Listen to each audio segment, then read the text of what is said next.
그게 신기하게도 없습니다. 에? 아 그래요? 안 쓰는 이유는 네. 안 쓸만 하니까 안 쓴다고 보거든요.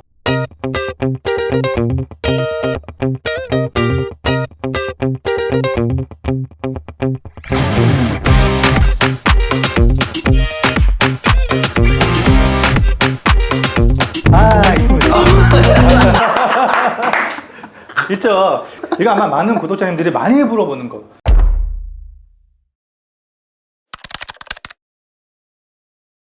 유튜브 시작한 게 언제십니까? 2018년 겨울입니다. 겨울에. 사실 유튜브 관심이 없었고 왜? 주변에서 자꾸 유튜브 좀 해보는 게 어떻겠냐. 안 그래도 2016년, 17년도 그때 제가 너무 경제적으로 많이 어려웠거든요. 네. 처음에는 주변의 권유를 한 귀로 듣고 한 귀로 흘리다가 네. 도저히 안 되겠다 싶은 시점이 2018년도였어요. 왜냐면 이제 블로그만 가지고는 도저히 제 생활비를 감당해낼 수가 없고 점점 이제 사람들이 글을 안 읽더라고요. 네. 노출도 안 되고 네. 그러면서 내가 아무리 정성스럽게 글을 쓰고 해도 포털 사이트 그 네이버나 다음에서 선택을 안 해주면 네. 말짱 도루묵이구나. 나만의 어떤 뭔가를 해야겠다. 네. 근데 하필 그때 유튜브가 잘 되고 있어서 네. 한번 해볼까? 근데 사실 또 공교롭게도 제가 대학교 때 네. 영상을 전공했습니다. 아 그래요? 여러 가지 연결되어 있네요. 그래서 편집 툴도 좀 어느 정도는 알고 있어서 네. 한번 도전을 해봤죠. 맨땅 헤딩지로 카메라도 사고. 이제 와이프가 사모님. 저를 도와주기로 해서 네. 같이 찍고 네. 같이 기획하고 네. 편집도 같이 하고 음. 그렇게 해서 둘이서 그냥 꽁냥꽁냥 네. 일주일에 3편씩 네. 찍고 올리고 지금 어떻게 했는지 모르겠어요. 그거를 밥 먹고 자고 네. 촬영하고 편집하고 밥 먹고 자고 촬영하고 편집하고 네. 그거는요 거의 네. 그렇게 했는데 너무 힘들어서 네. 시작한 지 한 7개월 정도 됐을 때는 이제 네. 편집자를 구하고 네. 그때 조금 그렇게 시작했죠. 그리고 일주일에 2편으로 네. 좀 줄이는 게 낫겠다. 네. 장기적으로 봤을 때.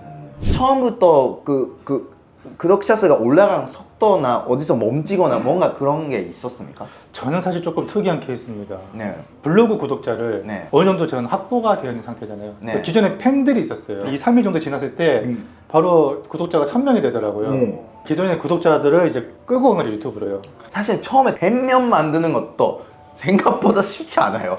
정면은 진짜 확실한 뭔가 컨텐츠가 있지 않으면 지금부터 시작해서 이게 안 되잖아요. 힘들죠. 네.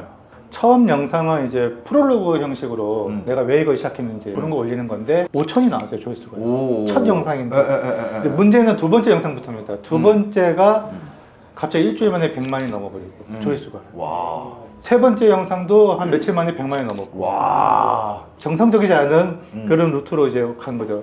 두 번째 영상 이제 킹크랩. 수산시장에서 이제 치킨보다 싼 값으로 킹크랩 사 먹기. 네. 새벽에 가서 이제 발품 팔아서 사 먹어라 그 얘기거든요. 그다음에 세 번째는 그냥 낚시 갔다가 통영에 시장에 들렀는데 네. 거기 방어 이만한 거를 주문해서 네. 포 뜨고 있더라고요. 근데 방어가 대가리를 잘렸는데 계속 움직이는 거예요. 좀비처럼. 그거를 제가 그냥 찍었죠. 네. 제가 주문한 것도 아니에요. 네. 잔인하기도 하면서 신기하기도 하고 그러니까 사람들 그런 거 좋아하거든요. 네네네네. 자극적이잖아요. 네. 그럼 그것도 100만 넘어버리고. 저는 모나카 준비했는데 안에는 푸아그라로 만든 푸딩 느낌이랑 위에는 방건식으로 뚜껑 닫아가지고 같이 드시면 돼요. 드셔보시죠. 이거는 사계도 좋지만 샴페인 좀 땡기네요. 약간 이런 경우에는. 그렇죠, 그렇죠. 많은 생선 종류를 아시잖아요. 네. 근데 사실 스시집에서나 요리집에서 쓰는 생선들은 어느 정도 좀 정리가 되어 있어요.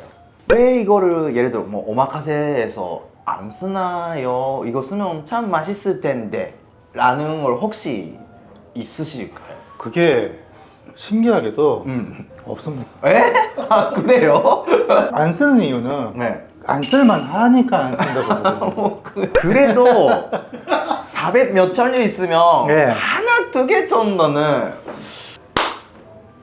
사실 이게 우리나라에서 나지 않는 생선인데 긴키라고 있어요. 긴기 푸케도에서 나오는 그렇죠. 거. 예. 그게 굉장히 맛있는데 네. 국내에선 구하기 힘들죠. 그게 혹시 킹키가 한국어로 뭐라고 썼던 거예요? 홍살치. 홍살치. 홍살치. 이거는요 쏨뱅이목 양볼락과 어류라서 네. 볼락 쏨뱅이와는 사촌입니다. 음. 그런데 기름기는 굉장히 많죠. 그래서 칭열이나 특히 구이로 그 진짜 명품입니다. 일본 가셔서 뭐 삿포로 가시면 꼭 드셨으면 하는데 그런 생선 말고 있습니다. 있죠. 이거 아마 많은 구독자님들이 많이 물어보는 거.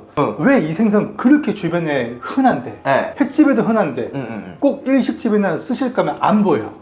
이유를 모르겠어요. 그것이 뭡니까? 굉장히 흔한 횟감입니다. 네. 한국에서는 굉장히 대중적인 생선. 네네네. 그런데 이게 일본에서는 좀 귀하고, 근데 가격도 저렴해요. 그게 바로 뭐냐면, 아이. 그렇죠. 우럭. 와 맞췄다.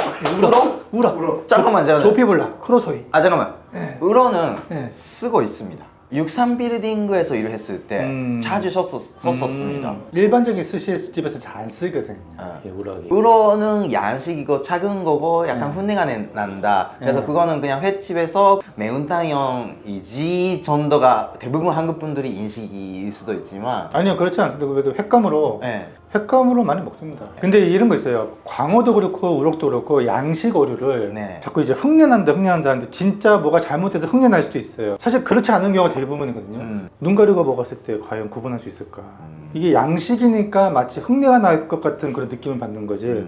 실제로 흉내가 진짜 느껴지는 경우는 많지가 않아요. 네. 근데 양식 어류는 어떤 경우에 흉내가 많이 나는지 아세요? 굽거나 쪘을 때 냄새가 특유의 그 수돗물 냄새, 약품 냄새가 납니다. 네. 그 양식은 그게 한계가 있더라고요.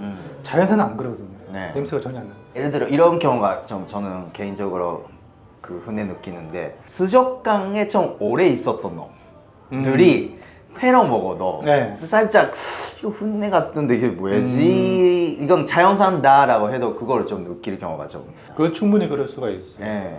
그 수조의 수질 영향을 좀 많이 받습니다. 네. 수조를 보면은 네.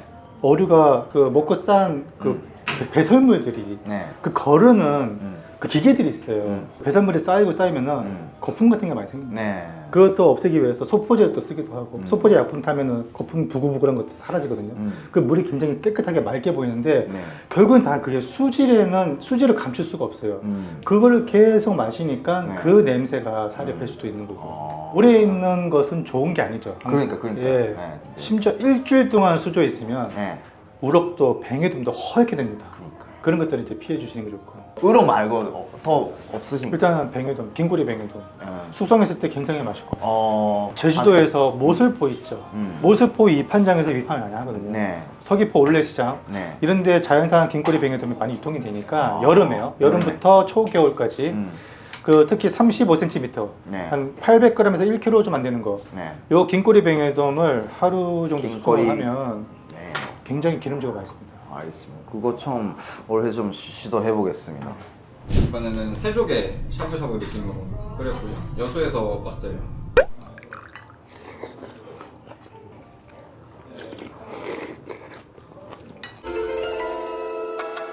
근데 사실 올해 같은 경우는 네.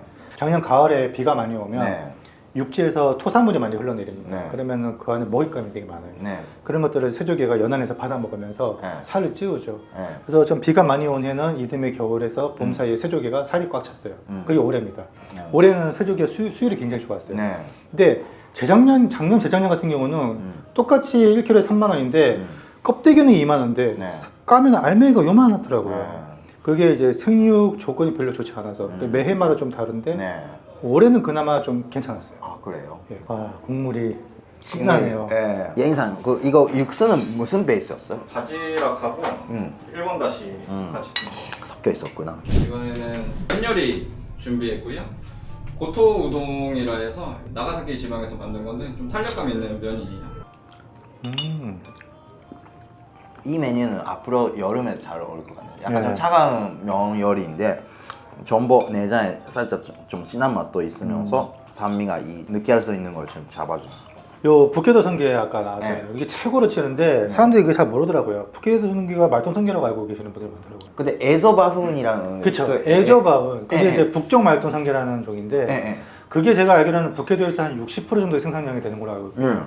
그 다음에 이제 바오누니, 일반 말똥 성게, 그 다음에 뭐 보라 성게 이렇게 섞여 있죠.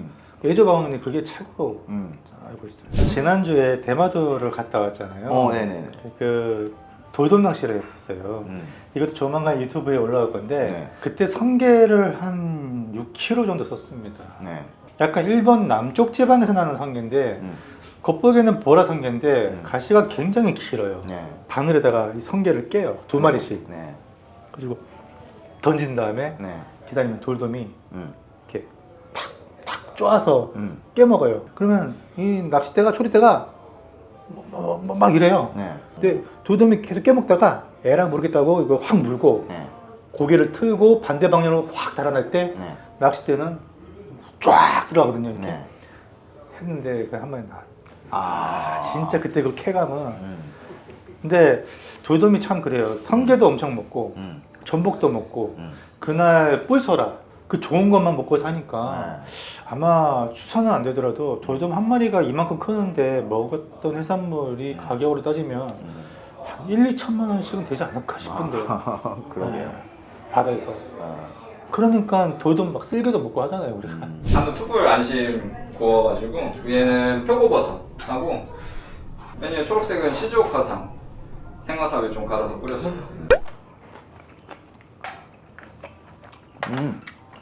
랜선만 먹다가 또 거기 씹는 것도 굉장히 맛있네요. 이런 게 좀 섞여 있어야 좀 코스가 완성도가 높아지네요. 갑자기. 네. 뭐 앞으로 일적으로 뭔가 목표나 포부라는 게 혹시 있으시면? 유튜브 채널을 운영하고 네. 지금까지 끌고 온 이유 중에 하나가 네. 우리나라의 수산물에 대한 저변을 좀 확대시키고자 하는 거였거든요. 네. 1년에 1인당 먹는 수산물이 58kg이 넘는답니다. 세계에서 거의 1위라고 봅니다. 아 그래요? 예. 그러니까 수산물만 따졌을 때 예. 일본은 초밥을 가장 많이 먹고 네. 한국은 그걸 비롯해서 해산물까지 뭐 개불도 먹잖아요. 네. 멍게도 맞죠, 먹고. 맞죠. 거기에 비해서 수산물에 대한 인식이나 그 원산지 표시, 특히 어종 표시 이런 게 정확하지 않은 경우가 되게 많아요. 근데 이런 것들은 생산자부터 시작해서 상인분들이 네. 선도적으로 조금 바로 잡아 주셔야 그거를 사 먹는 소비자들도 이제 제대로 알고 먹을 텐데 네. 그게 조금 아쉽죠. 그래서 적어도 우리 소비자분들도 수산물을 드실 때는 우리 입에 들어가는 게 정확히 어디서 온 것인지 네. 그 정도는 좀 알고 드셨으면 하는데 네. 그래서 이런 것들을 좀 더 적극적으로 많이 알려야겠다. 항상 느낀 건 외국 나갈 때 미식으로 문화가 많이 발달된 나라도 있습니다. 네. 일본도 있고 홍콩, 프랑스 네, 프랑스. 이런 데 가면은 일단 마트에서 많이 느낀 게 쌀도 사과도 품종별로 쫙 있고 네. 그 품종별로 다 설명이 되어 있고 조리법도 용도도 다 달라요. 네. 어떤 사과는 잼용으로 만드는 사과도 있고 그냥 먹는 사과도 있고 네. 그래서 우리나라도 좀 식재료에 대해서 세분화를 하고 품종별로 종류별로 좀 세분화해서 네. 이걸 좀 전문적으로 정확하게 좀 기입해서 판매했으면 좋겠는데 이런 것들이 많이 발달이 되면 네. 소비자들도 많이 좀 합리적으로 똑똑하게 소비할 수 있지 않을까. 그러기 위해서 누군가가 나서서 네. 약간은 주입식이 될지 몰라도 수산물에 대한 상식을 이제 알리고 네. 합리적으로 구매하고 맛있게 먹는 방법을 계속 네. 알려야겠다. 네. 그래서 그런 것들을 열심히 하려고 합니다. 네. 아, 감사합니다. 지금 그 유튜브 하면서 막 그래도 조금씩 수익도 났고 하실 텐데 어느 시절에 제일 수익이 나셨어요? 유튜브 수익이요? 네. 그 많은 분들이 그러면 100만 넘으면 수익이 엄청 많은 거 아니냐. 딱 그렇게 생각해요. 그렇죠? 다 그렇게 생각해요. 네. 근데 유튜브 수익이는 조회수잖아요. 조회수죠. 네, 조회수. 구독자 수 아무나 상관없습니다. 네, 아무 상관없어요. 저 오히려 100만 넘고 나서 수익 확 줄었습니다. 아 그래요? 수익 확 줄었습니다. 오히려 수익으로만 말씀드리자면 네. 30만, 40만, 50만 이때 조회수가 가장 많이 저희 르네상스 시대였고 아까 뭐 100만 계속 네. 찍었을 때? 걸핏하면 100만, 뭐 못해도 50만, 70만은 넘어갔으니까 예. 사실 요새는 조금 적자를 많이 보고 있습니다. 아 그래요? 이런 게 있습니다. 물론 이제 제가 30만, 40만, 50만 때는 네. 제작비가 그렇게 많이 들지 않아요. 오. 지금 이제 제가 유튜브 덩치가 커졌잖아요. 네. 그러면 거기에 대해서 좀 약간 책임감이 느껴요. 영상의 퀄리티를 어떻게 하면 조금 더 좋게 그 공중파와 똑같을 수는 없지만 거기에 근접할 만한 퀄리티를 내기 위해서 편집하고 촬영에 대해서 많이 이제 고민을 해요. 근데 저희 이제 와이프가 원래는 네. PD라고 하지만 네. 촬영을 했는데 네. 사실 이거는 조금 말씀드리기 좀 뭐한 게 저희 와이프가 약간의 좀 불치병이 좀 생겼어요. 최근에 관절 쪽에 좀 문제가 생겨가지고 카메라를 들기가 좀 힘들어요. 너무 힘들어하고 그래서 카메라 감독을 작년 여름부터 쓰고 편집자도 새로 이제 두 분을 영입을 하면서 고정적으로 영상 한 편 만드는데 드는 비용이 네. 그 인건비만 가지고도 한 70에서 100 이상은 나가거든요. 그러니까 거기에 이제 재료비 들고 네. 그러면 그 지역에 가는데 경비 네. 뭐 그런 거 다 들잖아요. 그렇죠, 그렇죠. 그런데 유튜브 조회수는 보세요. 이제 1원당 뭐 2원, 3원 뭐 이렇게 하는데 제 채널은 요새는 이제 100만이 거의 안 터지죠. 네. 티켓에 20만, 30만 나온단 말이에요. 그러면 이제 얼마 나오는지 대충 이제 감이 잡히시죠. 그러게요. 예, 적자가 나옵니다. 하나 찍을 때마다 3, 40만 원씩 적자가 나. 적자가 나옵니다. 그런데 그렇다고 해서 멈출 수가 없는 거예요. 그렇죠. 계속 해왔기 때문에 네. 그냥 어떻게 보면 멈출 수 없는 폭주 기관차 같이 돼버린 것 같아요. 그래서 제가 도와드릴 수 있는 것은 이걸 소개해드리는 것밖에 없습니다. 이거 꼭 구매하시고 일단은 사실은요, 이 책은요, 네. 제가 살면서 꼭 쓰고 싶었던 하나의 이제 약간 업적 같은 저만의 업적 같은 거고 네.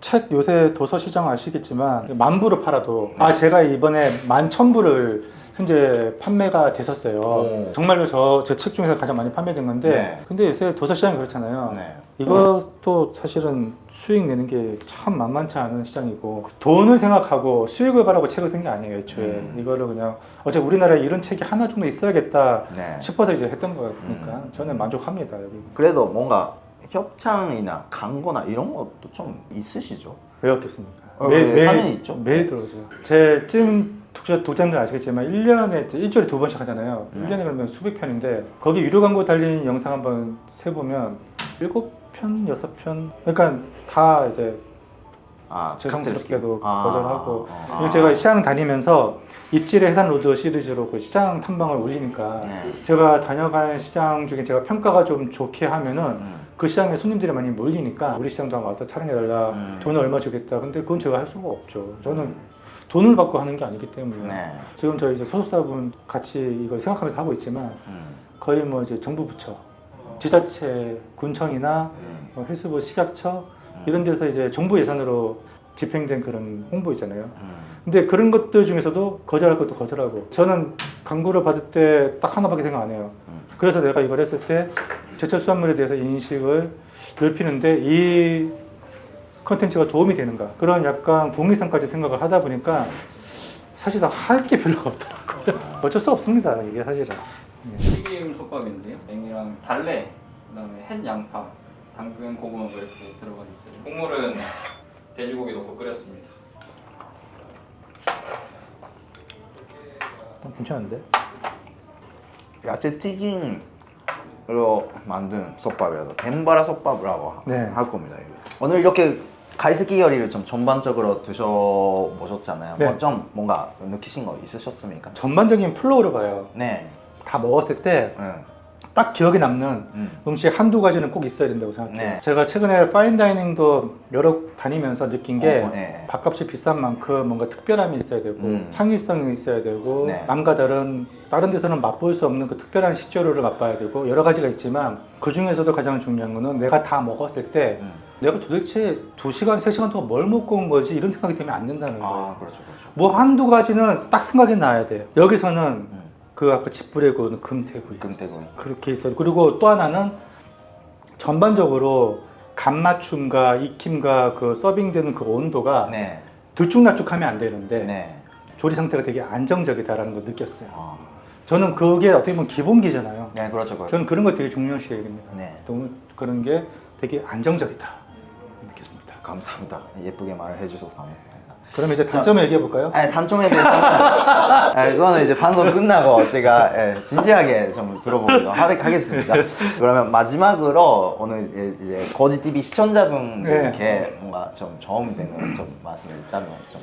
사실은 제가 많이 부족합니다. 여러분들이 보시기에는 뭔가 되게 완벽할 것 같고 뭔가 다 아는 것처럼 보이지만 실제로는요 그냥 아는 것만 말하기 때문이에요. 모르는 것은 제가 말하지 않아요. 그래서 그런 점들을 좀 이해를 해주시면 좋겠고 앞으로도 뭐 제철 수산물을 비롯해서 어떻게 하면 합리적인 가격에 여러분들이 맛있게 먹을 수 있는지를 꾸준하게 방송을 할 테니까 지켜봐 주시고 제가 살아가면서 중요하게 여기는 모토가 딱 두 가지입니다. 첫 번째는 상식, 두 번째는 합리. 이 두 가지를 만약에 제가 잃어버린 날이 있다면 그땐 제가 유튜브를 그만두거나 은퇴할 날이 될 겁니다. 제가 가장 중요하게 여기는 게 상식과 합리입니다.